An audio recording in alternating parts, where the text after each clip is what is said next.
सभी को जय मसीह की। आज जो मैं कहानी आपको सुनाने जा रहा हूँ, कहानी नहीं एक हकीकत है कि आप संसार में रह कर भी हर एक व्यक्ति से लजाते हैं कि अगर मैं प्रभु से ये मांगूं तो वो कहता है, वो मन में भ्रम पैदा करता है कि वो हो सकता है या नहीं, मिल पाएगा कि नहीं। ऐसी एक कहानी मैं बताने जा रहा हूँ। आप उठाएंगे बाइबल, आपके पास होगी तो बाइबल उठा लीजिए। उस बाइबल में हम देखेंगे मत्ती का 20 अध्याय का 29 से लेकर 34 पद तक पढ़ेंगे।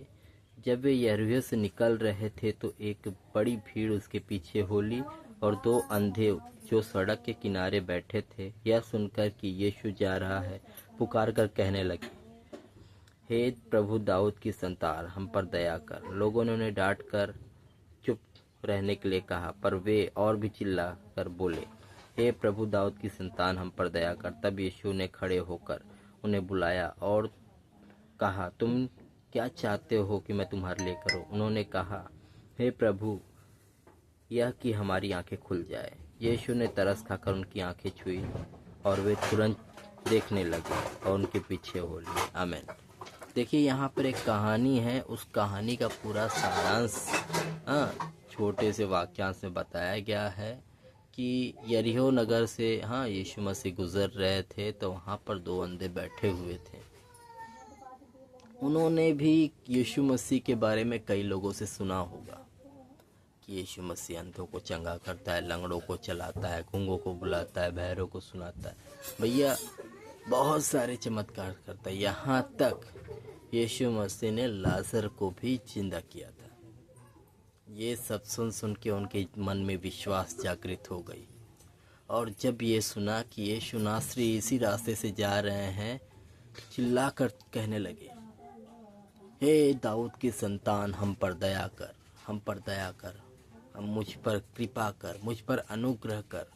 चिल्लाकर बोलने लगे। इतनी बड़ी भीड़ में बहुत से लोग बोलते होंगे, चिल्लाते होंगे, परंतु वो जो एक आस लेकर चिल्ला रहे हैं, उनकी आवाज़ यीशु तक पहुंच रही है। परंतु उनकी आवाज़ को दबाने के लिए वो भीड़ गुरु को क्यों परेशान करता है? क्यों परेशान करता है गुरु? शांत रहे, चुप रहे, कुछ नहीं हो सकता, शांत रहे, जाने दे, थके हुए हैं। बहुत सारे लोग ऐसे मिलेंगे, या फिर बहुत से कहेंगे वो कुछ नहीं कर सकता, क्यों चिल्ला रहा है। ऐसे ही जब आप प्रार्थना करते हैं, आपके जीवन में समस्याएं रहती हैं, तो कई लोग आपके मन को भटकाने का प्रयत्न करते हैं। अरे ये क्यों कर रहा है? अरे वो कर, ऐसा कर, वैसा कर, दवाई कर, दुआ कर रहा है, क्यों कर रहा है? दवाई कर, दवाई के ऊपर निर्भर रहे। भाई, परमेश्वर सब कुछ कर सकता है। उसने इस धरती पर प्रभु यीशु मसीह को हमारे पापों को उठा ले जाने के लिए भेजा।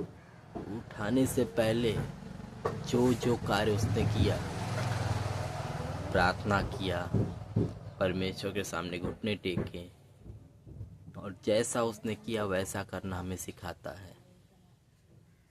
इसलिए हम निरंतर उसकी आज्ञाओं का पालन हमें करना चाहिए। जैसे यीशु मसीह निरंतर प्रार्थना में लीन रहता था, हमें भी रात को अपने आप को चार्ज करना चाहिए, प्रार्थना करना चाहिए।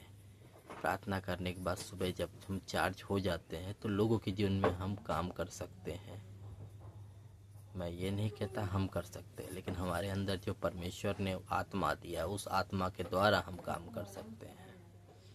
तब जब लोग उन्हें चुप कराने लगे तो वो और जोर से चिल्लाने लगे। देखिए, वो और जोर से चिल्लाने लगे, कहें, हे दाऊद की संतान, हे प्रभु यीशु, हम पर दया कर, हम पर दया कर। अगर किसी को दबाना है तो बड़ी पदवी काफ़ी होती है। वहाँ पर बड़े बड़े पद के लोग भी थे, उनको दबाने का प्रयास करते, अरे चुप रहे, क्या बोल रहा है तो चुप। लेकिन वो चुप होने का नाम नहीं ले रहे हैं, क्योंकि उनके मन में विश्वास है कि मेरी आवाज़ अगर यीशु मसीह सुन लिए और सुनने के बाद वो मुझ पर अनुग्रह करेंगे तो मैं उसी घड़ी चंगा हो जाऊंगा। और इसी आस से वो चिल्लाने लगे, और भी तेज चिल्लाने लगे, और चिल्लाकर कहते, हे दाऊद की संतान, हम पर दया कर। और जब यीशु मसीह देखता है कि कोई उन्हें आने नहीं दे रहा है, तब यीशु मसीह कहता है, आ जाओ, लेकर आओ उन्हें। तब वो लोग लेकर आते हैं।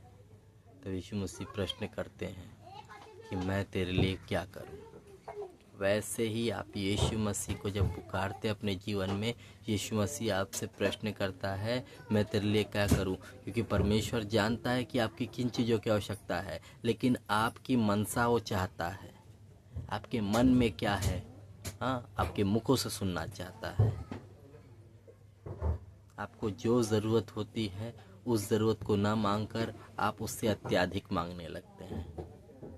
मेरे भाई, आपकी जितनी ज़रूरत है उतना ही मांगिए, उससे ज़्यादा मांगने की ज़रूरत नहीं है। कि परमेश्वर जानता है आपको किन चीज़ों की ज़रूरत है, वो आपकी इच्छाओं को पूर्ति करता है। जब यीशु मसीह ने पूछा, तब उन्होंने कहा, यह कि मैं देख सकूं, क्योंकि उन्हें दृष्टि की ज़रूरत थी। वो अंधे थे, वो देखना चाहते थे। प्रभु यीशु मसीह ने उनकी आंखों को छुआ, वो उसी घड़ी चंगे हो गए, उसी घड़ी चंगे हो गए और परमेश्वर की महिमा करने लगे, परमेश्वर की बढ़ाई करने लगे, यीशु मसीह की बढ़ाई करने लगे। अगर आप किसी के जीवन में भलाई करते हैं, वो भलाई का एहसान मानने वाला व्यक्ति आपका सदैव आदर करेगा।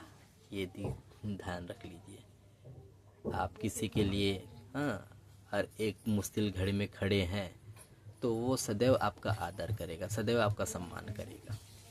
लेकिन मेरा कहना है मेरे भाई, मैं अगर आपके मुश्किल घड़ी में खड़े हूँ तो मेरा न बल्कि मेरे अंदर जो प्रभु का स्वभाव है उसका आदर करो, मेरे अंदर जो परमेश्वर का स्वभाव है उसका आदर करो, मेरे अंदर जो परमेश्वर का आत्मा है उसका आदर करो।